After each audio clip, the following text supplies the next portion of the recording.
Buli lwa mukaaga CBS kutusaako programu Ekiryewala omuli amawulire agabuusibwa amaaso ageewuunyisa ganyuma ate nga gayigiriza. Toswa musajja wa Kabaka Wamala Balunabba buli lwa mukaaga ku ssaawa 12:30. Olwaleero mu programu eno Ekiryewala, President wa Zimbabwe aliko kati bamututte mu kkooti bamulanga okujjako President Robert Mugabe mu bukyamu. Gaagana amateeka 11 agafuga obugunjufu bw'oganyweza ojja kuba muntu mulungi nnyo mu nsi. Luno olukalala lw'abakulembeze abasinga tutumu mu byafaayo bya Afirika. Olwaleero bwetyo tugenda okutambula mu programu yaffe eno Ekiryewala, nange musajja wa Kabaka Munnasinga ow'ensonga Wamala Balunabba. President bamututte mu kkooti. Mu ssabbiiti eno programu yaffe eno Ekiryewala wano ku laadiyo Kyabassa mu Ffeffetta Nsonga, omukutu guno ogwa 88 katonyeze 8 laadiyo ey'obujjajja, empendu zaffe yatusemberezza eby'Ezimbabwe. Ngeno nno amawulire ge tukujjiddeyo ga eyali omufuzi w'ensi eyo kaakano omugenzi Gushungo Matibiri Kaligaŋŋombe Robert Gabriel Mugabe akyayuuguumya ensi eyo eya Zimbabwe newankubadde ng'omusajja ono yeefiira dda. Ab'ekisinde ky'abavubuka mu kibiina ekya ZANU-PF ekiri mu buyinza mu nsi eya Zimbabwe nga bakulembeddwamu omuvubuka atatya biduduma Sibeth Musengezi baddukidde mu kkooti ne bassaayo omusango nga bawakanya ekyamuzeeyi Robert Mugabe omugenzi okuggibwa ku bwa pulezidenti nga bagamba nti bwamuggibwako mu bukyamu era mu bumenyi bw'amateeka bwennyini. President Robert Mugabe eyafiira ku myaka 95 mu 2019 yaggyibwa mu buyinza ng'ennaku z'omwezi 21 Novemba 2017 nga mu budde obwo Zimbabwe yali yakagifugira emyaka 37 era nti abaana ne bamukakana okussa omukono ku bbaluwa yali erekulira ng'esoma bweti nga 21 Novemba 2017 eri omukubiriza wa Palamenti ow'ekitiibwa Jacob Mudenda ebbaluwa yange erekulira ku bwa pulezidenti wa Zimbabwe nga nsinziira mu ssemateeka wa Zimbabwe ennyinga y'e916 akatundu nnamba 1 munnongoosereza nnamba 2 eya 2013 era oluvannyuma lw'okwogera obutereevu ne sipiika wa Palamenti munnamateeka Jacob Mudenda ku ssaawa 7:53 nga 21 Novemba 2017 nga mubbirako ku kyama kyange ekyokwagala okulekulira obwa pulezidenti bwa Zimbabwe nze Robert Gabriel Mugabe nga mpita mu nnyinga eyo mu butongole nzisaamu okulekulira kwange ku bwa pulezidenti bwa Zimbabwe okutandika n'essaawa eno yennyini. Okusalawo kwange okulekulira nkikoze ku lwange olw'okufaayo kwange eri bannansi ba Zimbabwe n'okwagala kwange okulaba nga wabaawo okukyusa obuyinza mu mirembe awatali kuyiwa musaayi era awatali kussa ku bunkenke emirembe n'obutebenkevu ebya Zimbabwe. Nkusaba okulekulira kwange okulangirire mu bwangu nga bwe kisoboka abantu bakumanye nga bwe kirambikiddwa mu ssemateeka wa Zimbabwe ennyinga ey'e916 akatundu nnamba 1. Nze omwesigwa Robert Gabriel Mugabe, President wa Zimbabwe. Nenno omuvubuka Sibeth Musengezi alumiriza nti bino byonna byali bipange nti President Robert Gabriel Mugabe teyalekulira kyeyagalire wabula baakakamukake nti nga n'ebbaluwa ey'okulekulira abo Mugabe be yayita abaana bennyini be baagiwandiika olwo nti musajja wattu ne bamukaka bukasa okussaako omukono. Sibeth Musengezi mu musango gwe yatutte mu kkooti agamba nti nga n'ebbaluwa erangirira okulekulira kwa Mugabe nga tennaba kuwandiikibwa yadde okulabwako nti waaliwo bannakibiina kya ZANU-PF abaasooka okutuula mu lusirika olw'enjawulo nga 19 Novemba 2017 lwe baatuuma olusirika lw'ekibiina kya ZANU-PF ne balangirira okuggibwako kwa Mugabe ku bukulembeze bwa ZANU-PF n'obwa pulezidenti wa Zimbabwe. Olwo ne balangirira nti bamusikizza Emerson Mnangagwa bwe yali afuumudde ku bumyuka bwa pulezidenti ennaku ntono ezaali ziyise. Omuvubuka Sibeth Musengezi agamba nti olutuula luno lwali mu bukyamu era nti lwali lumenya ssemateeka wa ZANU-PF nga n'abaalutuuza si be balina okulutuuza okusinziira ku mateeka era nga mu mpaaba ye aluyise lutuula lwa kifere era ensisinkano y'ekivandula ey'abayaaye nga byonna ebyagivaamu tebisaanidde kuteekebwamu kitiibwa yadde n'ak'ettondo. Musengezi ayagala kkooti enkulu Zimbabwe erangirire mu butongole nti President Dambuzo Emerson Mnangagwa the Crocodile obwa President yabufuna mu bukyamu nti President Robert Mugabe obwa President wamuggibwako mu bukyamu nti era kyali kikyamu amagye okweyingiza mu by'obufuzi ebya Zimbabwe. Kakati n'amagye ago kinajjukira nti nga gakulemberwamu omuduumizi waago mu biseera ebyo General Constantino Chiwenga gayingira mu nsonga ezo okulaba nga gasobozesa Mugabe okulekulira. Kale nnono kyagamba nti kyali kikyamu amagye kuyingira mu nsonga z'ebyobufuzi yadde nga waliwo abaga nti ate Chiwenga ayinza okuba mbu nga ye yennyini ate yakozesa omuvubuka ono.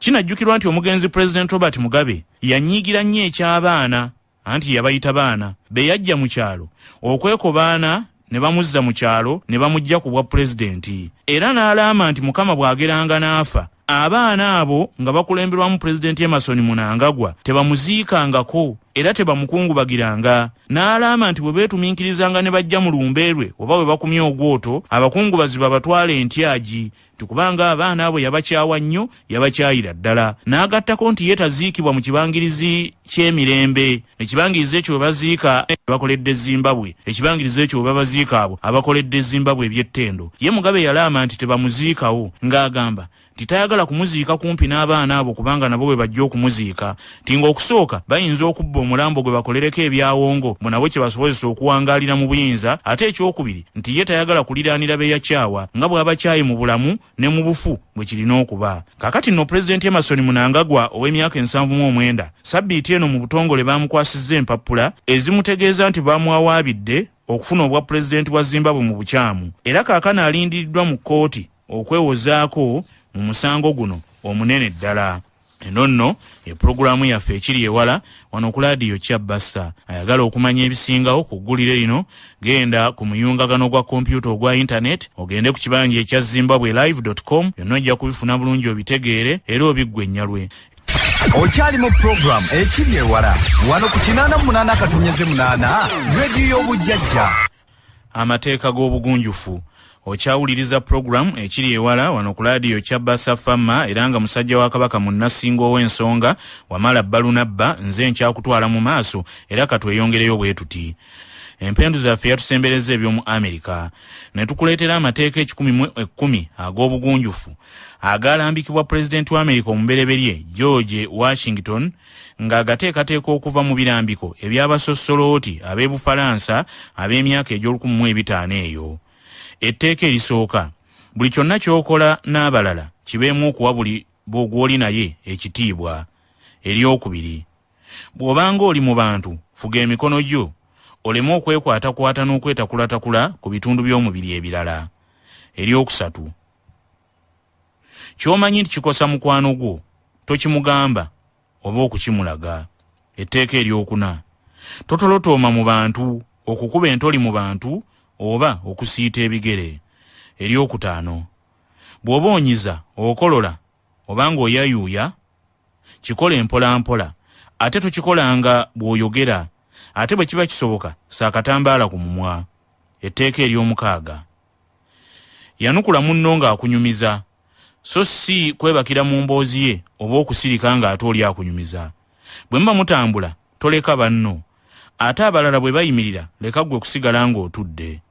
Ery'omusanvu teweeyambulira ngoye mu bantu ate tofuluma nju nga waggulu toyambadde ng'olowooza nti wansi wokka weewa ensonga. Ery'omunaana bw'oba oli mu bantu toyogera ng'oleekaana. Ery'omwenda bw'abaawo ebyokulya okumpi tomala gawanda malusu. Bw'aba bookya ennyama tossa mikono gyo ku katimba kwe bookera ennyama olw'okuba oyagala naawe okubuguma ennyama ogisiiga obukokkoliko. Etteeka ery'obugunjufu ery'ekkumi bw'oba otudde mu ntebe ng'oli mu bantu tosalako ate era towanika magulu ku mmeeza. Etteeka eddala teweekombera mu bantu ate era tolumaaluma njala. Eddala bw'oba oyogera tosemberera nnyo omuntu gw'ogamba anti oyinza okumukuba amalusu. Tonyeenyeza mutwe mu bantu ng'oyogera nabo era tobaziimuula.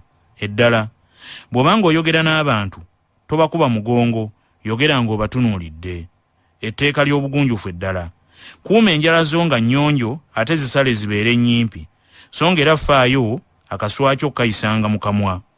Etteeka eddala tosowolayo lulimi mu bantu tokuba ntamatama toyasaamirira era teweerumaaluma mimwa. Etteeka ly'obugunjufu eddala tolingiza kusoma biri mu kiwandiiko omulala ky'alina kubanga si bibyo. Ndowooza kati ku mulembe guno eryo ne bwe tulitongoosaamu ne tugamba nti tolingiriza kusoma ebyo ebiri mu meseji ya simu ya munno. Eddala teweesesaasesa nga mwogera ku bintu eby'ensonga. Etteeka ly'obugunjufu eddala bw'oba oseka ng'oli mu bantu tobwatuka oba kutulika butulisi. Etteeka ery'obugunjufu eddala tosanyukira nnaku y'abalala.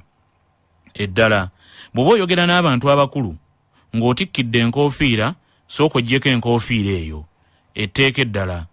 Bw'oba oyogera n'omuntu omukulu ng'akusanze otudde, yimirira. Etteeka eddala. Bwe mba mutambula ng'oyisiŋŋanya n'omuntu omukulu, gwe oba omuwa ekyanya akuyiteko, so si kulowooza nti ye anaakuwa ekyanya omuyiteko. Etteeka eddala. Toyisa mu bantu maaso ti olw'okuba obasinga ekitiibwa, obuyinza ne ssente. Etteeka eddala. Bwe mba mulina ensonga gye mwogerako, tokaayana na bakulu. Bw'onnyonnyola endaba ye ey'ebintu ne bagaana okugiwuliriza, beesonyiwe. Etteeka eddala. Ddaka kwefuula amanyi ennyo mu maaso g'abalala. Etteeka ly'obugunjufu eddala. Togugumbula muntu alina ekimulemye okutuukiriza, luŋŋamya muluŋŋamye. Etteeka eddala. Bw'oba olina gw'owabula ng'akoze ensobi, leka kumuleekaanira mu lujjudde, muzze ebbali omubuulire ensobi ye. Leka kumuleekaanira mu lujjudde bakutende nga bw'ogolola ensobi. Etteeka eddala. Topapira kuwuliriza ŋŋambo. Bwe bakugamba ekintu, sooka okirowoozeeko era okinoonyerezeeko nga tonnayanukula. Etteeka eddala. Tovuma bantu, tobawemula yadde okubakolimira. Tolina musaala gw'ojja kufunamu ekyo. Etteeka eddala. Toyambala ngoye ziddugala, munnaffe yadde zizo naye faayo okuzooza ate n'okuzigolola. Etteeka ly'obugunjufu eddala. Tolya byakulya nga bw'otambula, ebyokulya tebabiriira mu kkubo. Kakkanako olyoke olye. Etteeka ly'obugunjufu eddala. Yita n'abantu abalungi ab'ensonga, anti mbulira gw'oyita naye nkubuulira empisa ze. Etteeka eddala. Toyogeza bujja na bukyayi ku bantu, ate n'abantu abalala bye bagamba bifeeko era obiwulirize obitwale nti bya nsonga. Etteeka eddala. Leka kwewaana olw'ekyo ky'oli oba ky'olina, mwattuleka abalala bakuwaane oba bakutende. Oyinza okulaba nga mu boolimu bonna oli wa kitalo, naye ng'ate oli mwana bwana bw'ogeraageranyizibwa n'abalala. Etteeka eddala. Tokaayuukira bantu, tobaboggolera era tobaduumira. Munnaffe, kebabenga gwe basinga obuyinza nga bali wansi bo, tekibafuula batabani bo. Etteeka eddala. Tosonga mu bantu, ate era tobatunuzaamu mumwa. Mumanya enkola awo gy'onyoolamu omumwa n'ogutunuza mu muntu n'omusongamu n'omumwa. Omukulu yakigaana. Eno nno ye pulogulaamu yaffe Ekiryewala wano ku laadiyo Kyabasa. Amateeka g'obugunjufu gano gali 10/10. Naye katukome ku ago nkuwaddeko ago. Ojja kugatunulamu weekebere ng'omuntu omanye bw'oyimiridde ku mateeka g'obugunjufu gano. Naye ng'ayagala okumanya ebisingawo, genda ku muyungagano gwa kompyuta ogwa internet, ogende ku kibanja ekya classicalconversations.com, byonna ojja kubifuna bulungi obitegeere era obiggwe ennyalwe. Okyali mu program Ekiryewala wano ku 88.8 radio y'obujjajja. Abakulembeze ba Afrika abasinga obututumufu. Mu sabbiiti eno mu pulogulaamu yaffe eno Ekiryewala, empenduzo yaffe yatusembereza ebyabanoonyereza. Ne tukuleetera abakulembeze Abafirika abakyasinze okuba ab'ettutumu mu byafaayo. Baasoosezza yali omukulembeze wa South Africa, omulangira Ngube Nkyukazi Olala Madiba Dalibunga Nelson Mandela. Ngono yakulembera South Africa wakati wa 1994 ne 1999.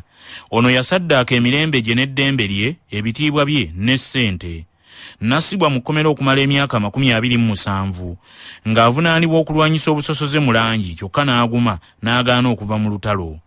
Kyokka ono bwe baamuta n'afuuka pulezidenti wa South Africa, yafuga ekisanja kimu kyokka n'alekera abalala. Pulezidenti Nelson Mandela yafa mu 2013 nga wa myaka 95. Owookubiri ye yali omukulembeze wa Ethiopia, Rastafari Makonnen Haile Selassie. Nga Haile Selassie ono yafuga Ethiopia okumala emyaka 58, nga 34 ku gyo yagifuga nga emperor omujjuvu. Nga emperor Haile Selassie yalwanirira eddembe ly'obuntu mu bantu be. Yatumbula ebyenjigiriza ng'azimba amasomero mu Ethiopia. Era mu biseera bye, Ethiopia we yafuukira memba ow'enkizo mu kibiina ky'amawanga amagatte. Haile Selassie yafa mu 1975 nga wa myaka 83. Ng'emperor Selassie ono agambibwa nti muzzukulu wa Emperor Menelik II oba Menelik owookubiri eyalemesa abayitalo okufuga Ethiopia ng'ettwale. So ng'era wabeera muzzukulu wa Kabaka Sulumani ayogerwako mu Bayibuli ne Makeda Queen of Sheba. Owokusatu ye yali omukulembeze wa Ghana Dr. Kwame Nkrumah. Ono nno ye yatuusa Ghana ku bwetwaze okuva mu Bungereza. Era bannansi ba Ghana bangi Kwame Nkrumah bamutwalanga nakazadde w'ensi yaabwe. Kwame Nkrumah yali mwoyo gwa Afrika era y'omu ku baatandikawo omukago gw'ensi za Afrika ogwa African Union mu biro ebyo ogwayitibwanga Organization of African Unity. Kyokka oluvannyuma Kwame Nkrumah amaanyi g'obuyinza gaamwonoona. Kino kyamuleetera okutandika okukyayibwa era oluvannyuma amagye ne poliisi baamwekobaanira ne bamuggya mu buyinza n'oluvannyuma n'afa mu 1972 nga wa myaka 62. Owokuna ye yali omukulembeze wa Tanzania Mwalimu Brito Kambarage Julius Nyerere. Ye yali president wa Tanzania omubereberye n'agifuga wakati wa 1961 ne 1985. Ye yatuusa Tanzania eyo ku bwetwaze mu 61. Mu 1964 yakkirizisa okubaawo omukago wakati wa Tanganyika ne Zanzibar olwo ne balyoka batonda w'ensi eya Tanzania nga bwe tugimanyi. Omukulu ono Mwalimu Julius Nyerere yayagala nnyo okukolerera bannansi bonna okuba obulungi. Naye ate enkola ye eyawujja amagi yaleeta olw'ekyo oluvannyuma yafuuka balwejiira ng'ensimbi egula muwogo ne yavuwaza Abatanzania. President Julius Nyerere yafa mu 1999 nga wa myaka 77. Owokuna ye yali omukulembeze wa Congo Patrice Lumumba. Ono ye Ssaabaminisita omubereberye wa Congo era yatuusa Congo ku bwetwaze awo mu 1961. Ono nno yasomesa mwoyo gwa Afrika mu bannansi Abakongo n'abasomesa okwagala ensi yaabwe bwe batyo ne basobola okwerwanako okufuna obwetwaze. Kyokka ebyembi Emily Patrice Lumumba yatemulwa mu 1961 nga byawulirwa nti Mobutu Sese Seko yawoma omutwe mu kutemula Patrick Lumumba nga tamanyi nti naye ekiseera kirituuka naye n'afa. Ow'omukaaga ye yali omukulu oba Ssaabawandiisi w'ekibiina ky'amawanga amagatte munnansi wa Ghana Dr. Kofi Annan. Ngono yali Ssaabawandiisi ow'omusanvu ow'ekibiina ky'amawanga amagatte. Yakola omulimu omuyonjo mu buweereza bwe. Yalwanyisa obulwadde obwamukenenya ku ssemazinga wa Afrika. Yalwanyisa obusosoze mu nsi yonna. Nga Dr. Atta Kofi Annan yafa mu 2018 ng'atemera mu myaka egy'obukulu wa jinda bakinana. Ow'omusanvu ye yali omukulembeze wa Burkina Faso Noel Isidore Thomas Sankara. Ono yakulembera Burkina Faso wakati wa 1983 ne 1987. Yayagala nnyo ensi ye eya Burkina Faso. Yalwanyisa nnyo obulabbayi n'obukenuzi. Yagaana ebyokujjuza ab'eŋŋanda ze n'ab'eggwanga lye mu bifo ebikulu mu gavumenti. Thomas Sankara yagaanira ddala ebyokwejalabya n'okwonoona ssente z'omuwi w'omusolo era waliwo omuganda w'omwanyumya nti yamukyalirako maka g'obwa pulezidenti baamugabula na bijanjaalo yali amanyi agenda kumuwa bittafuttafu n'amulaga nti ziri nsimbi za gavumenti. Munnamagye Thomas Sankara yatemulwa mu 1987 nga wa myaka 37 nga kigambibwa nti yali mukwano gwe era yamusikira ku bwa pulezidenti Bryce Kampawoli nti ye yamutemula. Kyovulaba abantu abo batemula abantu abukyetaagisanga ne bwafa newankubadde wabaawo okusonyiwa naye nga bw'atuuka eri n'emagombe yennyini abonaabonerayo. Ow'omunaana ye yali omukulembeze wa Kenya Muzeeyi Kungu Amagana Jomo Kenyatta. Ow'omwenda ye yali omukulembeze wa Zambia Muzeeyi Bukiza David Kenneth Kaunda. Nga n'ow'ekkumi ye yali omukulembeze wa Liberia omukyala Ellen Johnson Sirleaf. Era ng'ono ku lukaala luno olw'abakulembeze ba Afrika abakyasinze okuba n'ettutumu ye yekka akyali omulamu nga wa myaka 83 so ng'era ye mukyala yekka ali ku lukalala luno. Eno nno ye pulogulaamu yaffe Ekiryewala wano ku laadiyo Kyabasa. Ayagala okumanya ebisingawo ku ggulire lino genda ku muyungagano gwa kompyuta ogwa internet ogende ku kibanja ekya briefred.co.za byonna ojja kubifuna bulungi obitegeere era mwattu obiggwennyalwe. Tujja kutandikira awo era eggulire eryo lye lifundikidde pulogulaamu yaffe Ekiryewala ey'olunaku olwaleero. Badde muwuliza mulungi okuva gye twatandikidde ku 12 n'ekitundu. Pulogulaamu eno Ekiryewala kugiteekateeka n'okugikwanjulira mbadde musajja wa Kabaka mu Nassinga ow'ensonga Wamala Balunabba.